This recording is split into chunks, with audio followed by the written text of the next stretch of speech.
Faly miarahaba antsika rehetra aloha ary tena faly fa lany tamin'ity mandahy vaovao ity. Ny tanjona dia amin'ny asiny indray ny danse sportive sy ny danse de salon eto Madagasikara. Izany hoe revaloriser ny danse sportive. Ny teboka voalohany dia ny restructuration manao mise en place na licence sy formation ho an'ireo technicienne, ny club, section ary ligue sy ny fédération, ny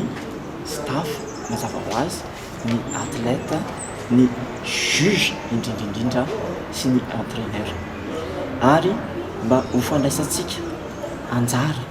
ihany koa amin'ny fifananana iraisampirenena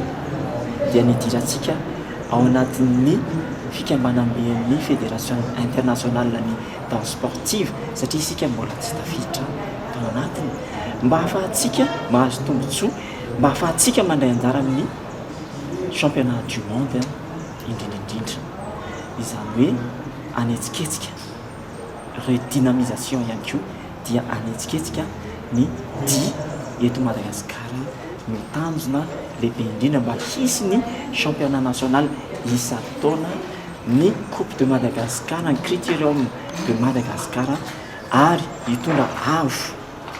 ny faneva Madagasikara manerana an'izao tontolo izao. Ary tsy adino ny relève ny ankizy kely zay ampidirana ny any amin'ny sport any an-tsekoly mba mbola kely ny ankizy 10-11 ans dia efa éduquer amin'ny danse de salon ary tsy adino ihany koa ny mpakafy loisir, izany hoe tsy te hiditra amin'ny compétition be raha rehefa mba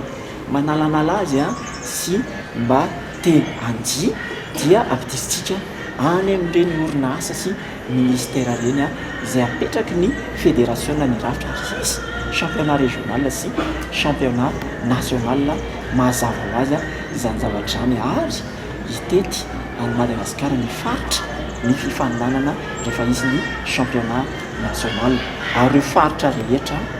dia azo tombotsoa daholo ary indrindrindrindra ho anareo mpakafy mpijery zay miandry hoe aiza ny hetsika fa hiverina ny hetsika na spectacle io na compétition io manome toky anareo rehetra fa hiverina ny asin'ny dia anapanatanjahan-tsaina eto Madagasikara.